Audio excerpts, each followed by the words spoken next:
Punjab government offices will work from 7:30 a.m. to 2 p.m. from today till the 15th of July. Now, this piece of news has most likely gotten lost in the flurry of breaking news today, but it is in fact an indication of big changes that may impact our lives over the years. The decision by the Punjab government to stagger timings and shift office hours from 7:30 a.m. onwards is to save electricity. The Bhagwat Mann government claims they will save 42 crore rupees and 350 megawatts of electricity per day just by moving work hours by a few hours. Peak electricity consumption, especially in the summer months, starts typically after 1 p.m. and hence this shift.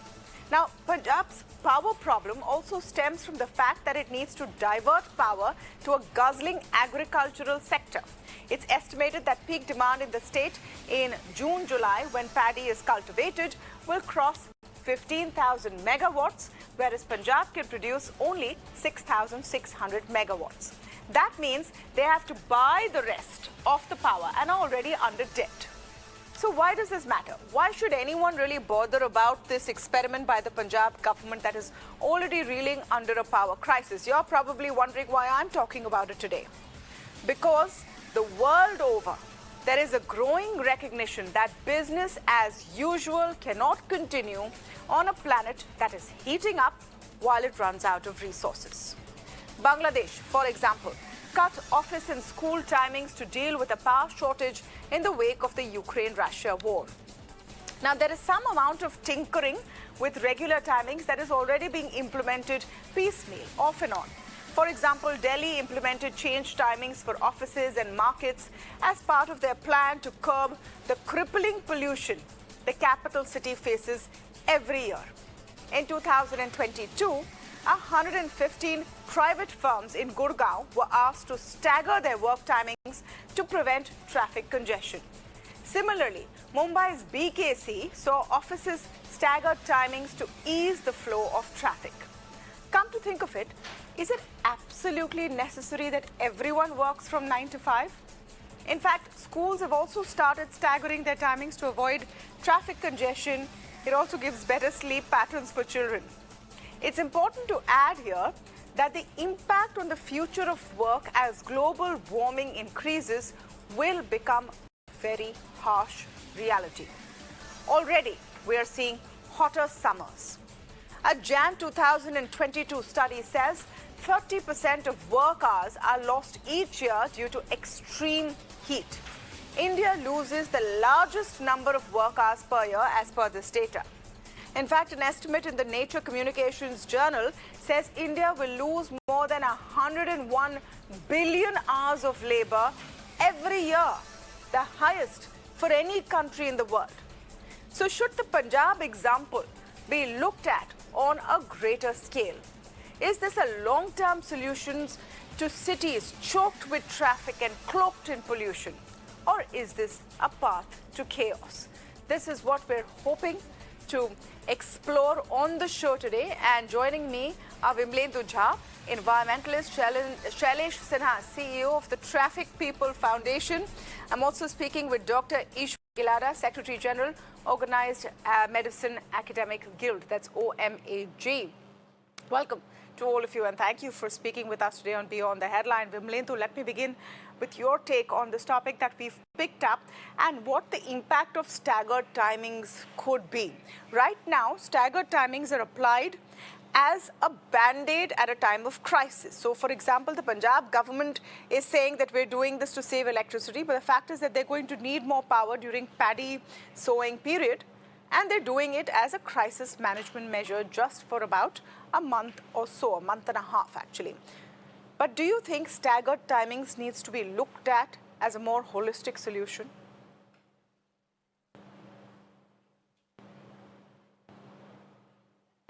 Yeah, Vimlendu, can you hear me? Sorry, what's your question? Sorry, there's... Could you hear me, Vimlendu? No problem. All right, you can hear me now, right? I can hear you, yes. Okay. So, Vimlendu, Yes, I was saying that absolutely. Punjab government has implemented these staggered timings, and most of the time, staggered timings are implemented by government or policy makers as a band-aid solution to a crisis. But do you think there is a case for a more holistic Yeah. change in the way we work? Absolutely, Tamanna, because you're looking at what is the solution here. Last 3-4 years, we've actually seen in the month of April, similar circulars or similar sounding circulars have actually come so that there's no blackout or there's no power cut. And the government, Punjab, by the way, the maximum per capita power consumption, one state that has the maximum per capita consumption is Punjab. Now, to really solve that, you cannot just be looking at one thing. Of course, theoretically, it looks really great because you're talking about it really hits the headline. It's a 10 p.m. discussion. But does it actually solve the power crisis that Punjab is going through? Punjab is going through a power crisis because of various other reasons, and none of them. It's not the office that's the culprit. It's not the office goers, because less than 2 to 3% of overall power consumption happens in government offices. But of course, it's all optics. I'm of the opinion that indeed it can be, when you're looking at power saving, when you're looking at climate change, when you're looking at a lot of environmental and other fiscal measures, it could be in your list of 20 things. But it can't be your number one thing, because the sector that actually consumes the most is agriculture. And we need to look at why is our power consumption growing up? Because power is linked to air, is linked to water, is linked to many things. As in, we've looked at how subsidy or free electricity, in January, there was a 12% jump in electricity consumption. So, we're just looking at headline management rather than actual management of a power crisis or a resource crisis. I agree, Vimlendu. I agree. But, I agree with you, Vimlendu. I agree. Punjab specifically has bigger problems. But let me reiterate once again, I'm not talking about the state of Punjab only. I'm not talking about Punjab issues and its government offices working in a certain time. I'm raising a larger question. I'm saying that typically across the country, in our top cities, across the world, is it time to re-look at what started over a century ago? That we will go to work at 9, end at 5. Absolutely, Tamanna. Not just that. There are many countries. Office, come back there are many together. countries that are doing 4 days a week. Yeah. Yeah.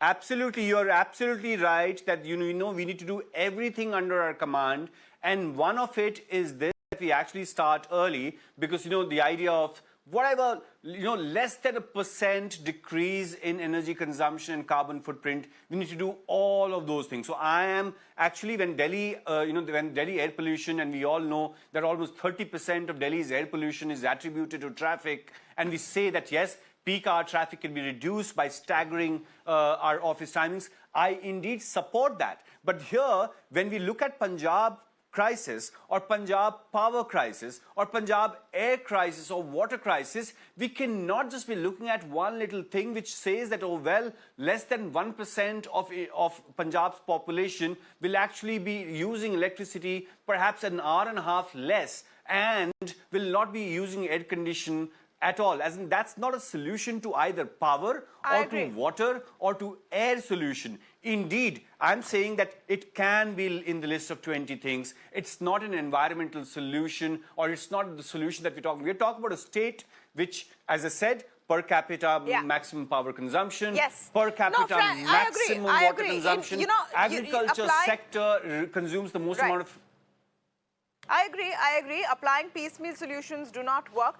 I want to explore the idea of staggering office timings generally, even for private organizations, even for schools, educational institutions, public works departments, across the board.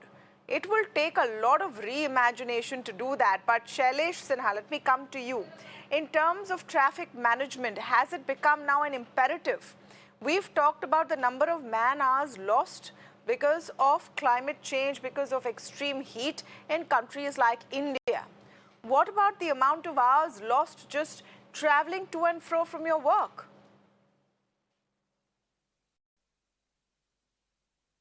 I would say that I'm really appreciating the initiative taken by state of government. This indeed is a very beautiful thought in which at least an initiation has been taken that there can be a staggering timing for the state offices, right? And this might be another step towards less jam on the road, less congestion on the road, because end of the day, what as a commuter we feel on the road? One, traffic jam. Second is parking problems. So as a traffic analyst, I would say that this indeed is a beautiful thing, and this can be a good initiative in a holistic way, because starting from Punjab, it can be replicated in maybe Maharashtra, maybe Chennai, maybe Andhra Pradesh, and many other states of India, because somebody had to take this decision, because we have been pushing this idea since long. I mean, since the time I've been speaking on the subject, I've been talking on the subject that yes, there has to be some staggering timing in terms of office hours, in terms of school timings, in terms of private offices also, because end of the day, we all suffer on the road, and it indeed is a good initiative. The way it has happened in Delhi, like odd and even happened about 7-8 years back. So that was also, a bit of confusing initially, but end of the day, it was kind of adaptive by the people, and people were really appreciating the kind of air purification it did to the society, to the system. It was very welcoming. So I would say that yes, this is a good initiative and a good stand taken by the government of Punjab on this situation scenario. Yeah. Now, I want to come to Dr. Gilada to understand the health impact of this when we're talking about maybe 4-day work week. We're talking about staggered timing. We're talking about, changing our mindset about how we work and educate ourselves. And it's going to be difficult to do. There's going to be a lot of resistance if you actually want to implement this on a larger time. But is there any data? Is there any real facts behind claiming that this is also good for health? Thank you very much, Tamanna, for having me on the show. You see, in the morning level, the level of adrenalines are high. You are fresh. You are rested for a whole night. You got up.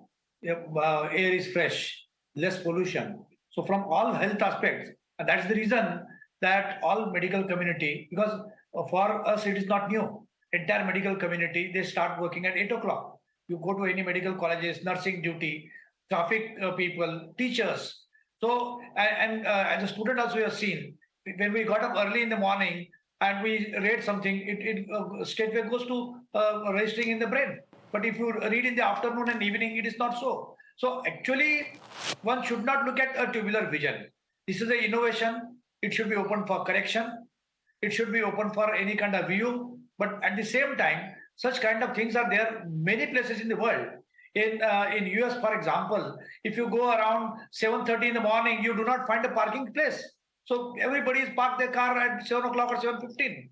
You go to the Northeast, they start medical practice, they start at 7:30 or 8 o'clock in the morning. It's okay that Northeast and Mumbai, there is a 1 hour difference. But in Mumbai, you do not start practice at 8:30. So basically, if you look at that, it has been existing. If it's a bigger experiment is done, it is imperative to save a lot of health hazards. Timing in traffic. When you are exposed to traffic, you are exposed to a lot of allergens. You are exposed to pollution. You are spending more time in traffic than your duties. So any duty you are doing, as a teacher, as a doctor, as a government servant, I think your primary aim is to do that duty first and then rest of the thing. So when you do such kind of thing that you start early in the morning, you finish at 2 o'clock or 2:30 or 3 o'clock, your time for your family, your time for your children, you can take their tuitions, classes, etc. So nowadays even children are very much demanding. But if you have a time of 10 to 5 or 9 to 5, you do not get up early and you come back and you are tired, you don't want to spend time with your children. So from all aspects, I think it's a good idea. It's a good beginning. Whosoever has done the beginning. It's a double-edged sword, though. It's a double-edged sword. A lot of government officials in Punjab have a problem that they have to drop their kids to school and then go to work, and they can't manage all of it by 7:30. So it's not as easy as it seems. And if everyone starts getting up early, the traffic timings will just shift. I want to come to you on that aspect, Vimlendu. It sounds like a very good thing to say, but is this something that we can implement? See, we should be doing all of this. As I say that, yes, indeed, everyone has been complimenting on this program as well. It's good, but let's really, all of us need to be slave of data. Data means that government, less than 1% people of our population actually works in government offices. And therefore, you're only looking at 1% reduction in that sense of power consumption, or the population that can perhaps exercise their agency in this sense. And then 3 hours only in terms of staggering. You're not looking at night jobs or whatever. And then we're thinking that people will not use electricity or not use AC. I'm saying that, yes, it is a good thing. In fact, it should be used. In fact, we want, why not? As if we have 50% of the population, in a lot of service sector of India actually works, the private sector works different hours because it matches with the US time zone and the Europe time zone and so on and so forth. So I don't have a problem with this. But my problem is only that when there is a power crisis, there's a blackout situation in India, in various states, and more so in Punjab, we will have to look at substantive measures that addresses the crisis of power and water and other thing else. Otherwise, it's a great initiative. We need 20 more other initiatives. Do you think this is going to solve the power crisis of Punjab, the blackout dilemma or the blackout risk or the blackout challenge that Punjab has been facing for the last couple of years? No, it will not, because it is only going to bring in small change. I said a lifestyle transformation, yes. But a systemic change it's is a what we need. band-aid. I agree it's a band-aid, but it's a start. Yes, Shailesh. Let's welcome the initiative. I mean, this is for the first time ever happened in the country. I mean, this can be a pilot thing for other states to follow. I mean, even if it's 1%, it's 1%. Understand the difference.